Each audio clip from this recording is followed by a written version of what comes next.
White, man in boxing, led the Flair Cops. Shout out to Goodfellas Sports TV. All right, man, we back.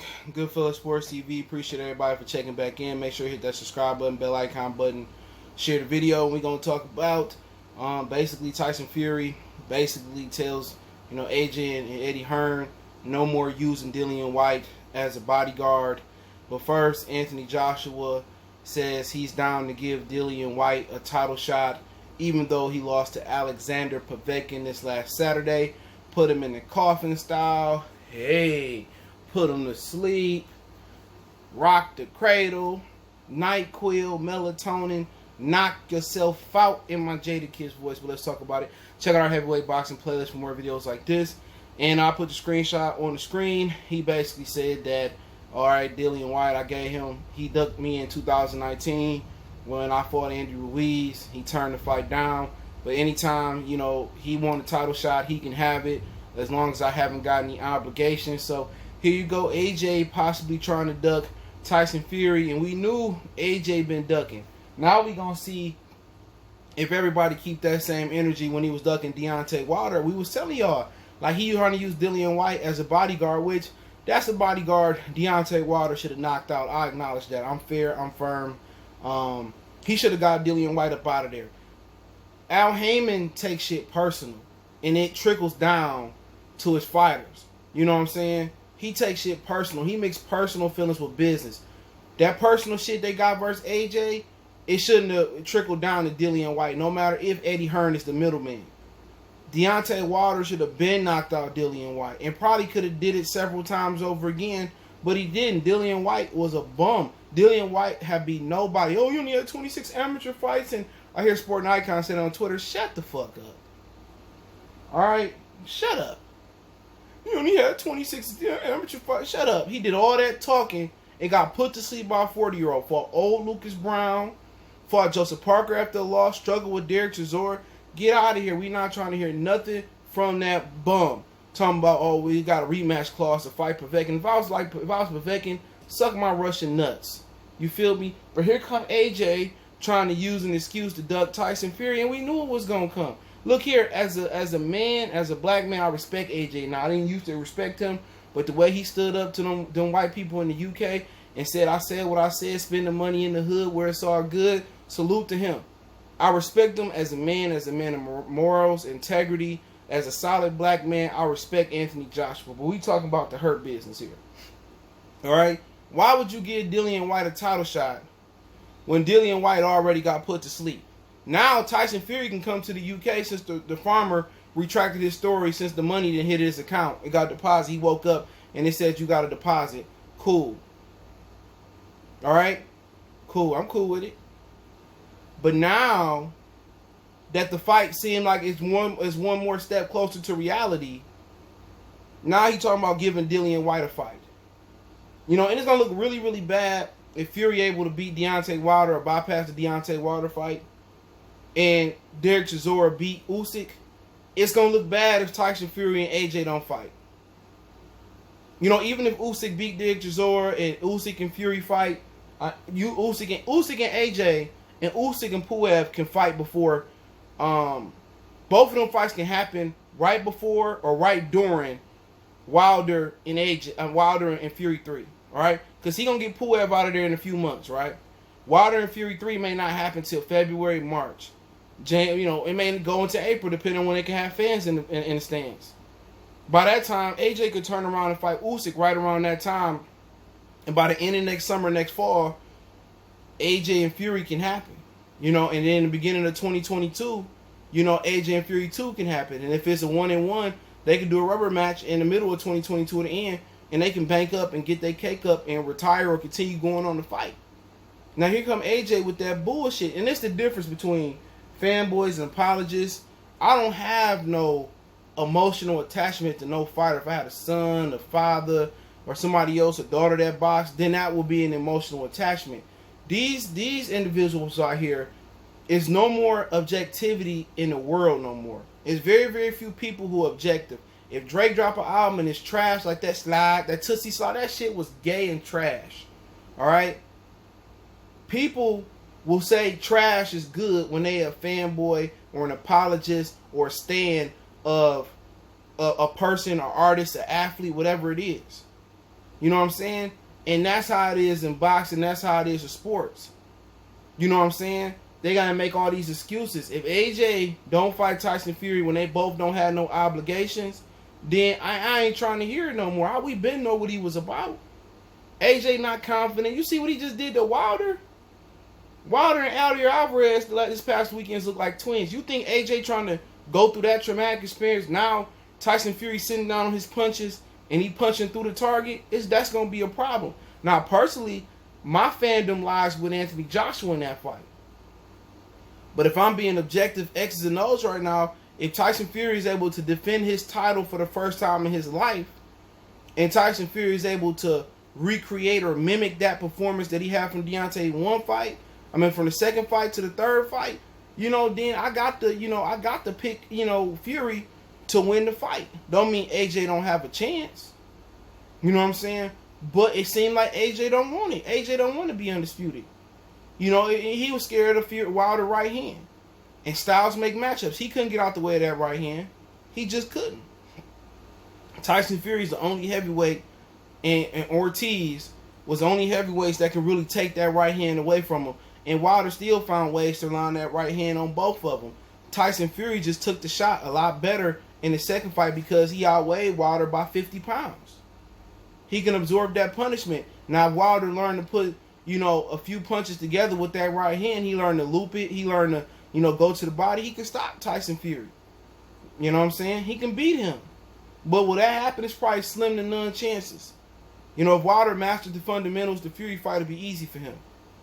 But AJ ain't trying to fight. I mean, some people ain't going to wake up and smell the coffee. These very same Tyson Fury fans that you couldn't find nowhere when he beat Vladimir Klitschko, now they rooted for him because he beat Deontay Wilder. Now them UK fans come to Anthony Joshua. We going to really see, if there any objectivity, will they keep it real or whatever the situation may be, because it just boiled down to it. Anthony Joshua don't want that work.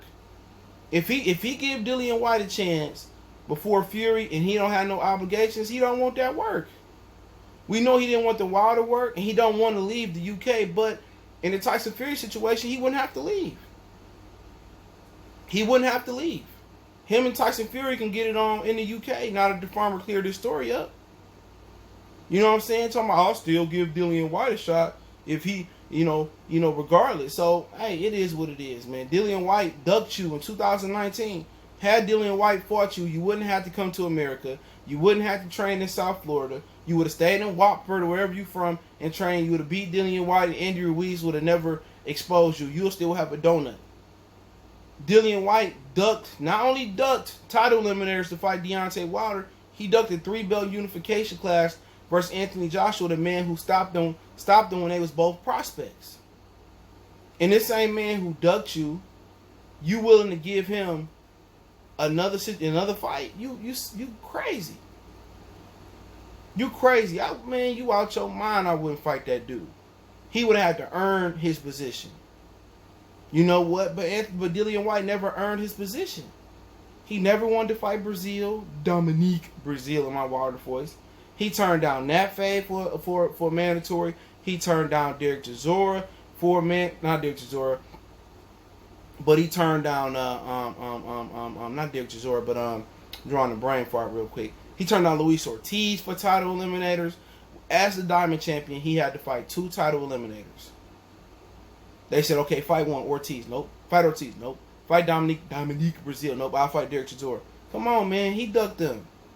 And then this Mark tried to fight Michael Grant.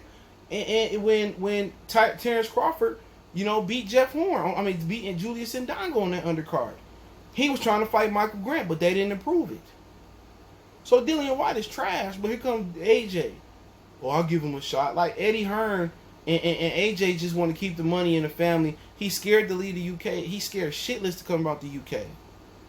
Somebody got to explain that. Why is this man scared to leave the United Kingdom to fight? And why did his performance drop off so bad? You know what I'm saying? That's fishy to me. Every fighter's dream around the world is to fight in Las Vegas, Nevada. Not him. He told Dante's Boxing Nation, I can't wait to fight in Vegas. When Wilder came, oh no, nope. So at the end of the day, Tyson Fury continued on, and he said that they tried to use Dillian Whyte as a bodyguard, and nobody tells the Gypsy King what to do. I do what I want to do, and basically that, you know, all that bodyguard shit is done, is over with. It's a wrap. It's gone, finito, off. They can't use Dillian Whyte as a bodyguard. Now AJ got to fight him, and now AJ told me, I'll still get Dillian Whyte a shot. Like I said before, AJ and Eddie Hearn ain't trying to fight no Tyson Fury. They ain't trying to fight Deontay Wilder. They trying to take the path of least resistance. They trying to milk the game. They trying to follow the path of Manny Pacquiao and Mayweather from 2009 to when they fight 2014 and 15. They trying to follow that path of milking the fan base. That's just what it is. They trying to get every penny before they cash out. They don't believe AJ can beat Tyson Fury, and they didn't never believe he could beat Deontay Wilder. And that's the God honest truth. Because if you believe you can beat somebody, you make the fight. You don't make excuses. You don't give dudes who just got knocked out senseless, who got flatlined, an opportunity. That's straight up and down. You know what I'm saying? At the end of the day, if you wanted to give him an opportunity, you know, he could have went out there and fought Krubak Puev, and the winner could have got AJ. We could have did it that way. You know what I'm saying? But like I continue to say time and time again, some just don't smell white with Eddie Hearn and AJ. They don't believe. Like I said, for somebody that been down as much as AJ in the gym, he been down time and time and time again. He been beat up by David Price. He done been slept by the boys. He done been slept by everybody, you name it. They done slept his ass in the gym. You know what I'm saying? And they seen what Tyson Fury, worst thing happened for Wilder and AJ was Tyson Fury coming back. Not only did he come back with a vengeance, he came back with a white fan base, a white cult-like fan base. Him leaving was the best thing that happened to his career. Even though he got popped hot and they covered it up the best they could, the best thing that happened for him was going away. Because people forgot how terrible the Klitschko fight was. People forgot about the PED test, the fake cocaine, mental health shit he was using. That's white people trump card all the time. People forgot about that, and he came back a legend. Fighting Sefer Savari, Pinata, and then putting up the fight with the baddest man in the land, Deontay Wilder, which many people like myself thought he beat Wilder in the first fight. You know, not only did he come back, people thought he won that fight. It was acceptable ducking when he didn't take the immediate rematch versus Deontay Wilder. He went out there to fight easy fights, even though Ottawa Lean gave him a run for his money. And Deontay Wilder, silly enough, went out there and fought a killer in Luis Ortiz. Not 8-9 weeks before fighting Tyson Fury. I mean, it was just bad management by Al Heyman. Ain't no way your fighter should be fighting somebody like Luis Ortiz on pay-per-view. At the end of November, 9-10 weeks out before fighting Tyson Fury. It was just unacceptable management. People don't talk about that. People talk about the gloves, the water bottle, but ain't nobody talking about how Deontay Wilder fought so close to Tyson Fury and had a tough battle where he took some punishment versus Luis Ortiz. But the premise of this is Dillian Whyte is gone. They bodyguard is gone. They try to use Dillian Whyte to protect AJ from Wilder. They try to use Dillian Whyte to protect AJ from Fury, and that shit is over with. Dillian Whyte can say he can bounce back. He can say it all the time. That's the right mentality to have. That's the right process, the thought process to have, to believe that you will bounce back, to believe you can get back. But you got knocked the fuck out by a 40-year-old Russian. Sleep. That's what Deontay would have did to you. That's what Fury probably would have did to you. And if you fought AJ, he would have did it to you. Dillian Whyte was never a good heavyweight. Y'all put him on a pedestal. He absolutely beat nobody. Joseph Parker, he got put on the canvas. He struggled with a dude coming off a loss. He beat Lucas Brown. Garbage. He beat, who else did he beat? He struggled with Derek Chisora once. I don't know how the second fight went. I know he won. You know what I'm saying? I mean, come on, man. He got put on the floor by Oscar Rivas, and he failed the drug test and didn't notify Oscar Rivas, bro. It still went life and death with Oscar Rivas. So where was this dude ever good at? Never was. You know, but hey, it is what it is. People gonna have their opinion. But Dillian Whyte out the way. He can rematch Povetkin all he want to, but the memory of you getting stretched by Povetkin and getting put to sleep, that's still there, and you got to live with that. You know what I'm saying? But it is what it is. Let me know what you guys think. Don't forget we on Facebook, Instagram, Twitter. You can reach out if you got business, question, inquiry, sponsorship, video requests. Keep sharing the videos. Check out our heavyweight boxing playlist. Don't forget, check out our Facebook group as well. All those links in the description. Want to make a donation to the channel? Cash App is CJGood313. PayPal links in the description. Appreciate the love, support. Let me know what you guys think. Does it look like AJ getting ready to duck Tyson Fury or not? One time for the one time. It's your boy CJ Goodfellow. We gone.